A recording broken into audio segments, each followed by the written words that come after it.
نفهمیدم پدر جان. چی رو نفهمیدی؟ چرا شما لباسهای تازه‌تون رو کشیدید و لباس چرکین پوشیدید؟ این پدر لباس زیاد داره که اینها رو میپوشه.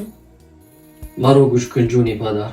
من در جای زندگی میسازم که همسایه من امکانیت چنین لباس پوشیدن رو دارد.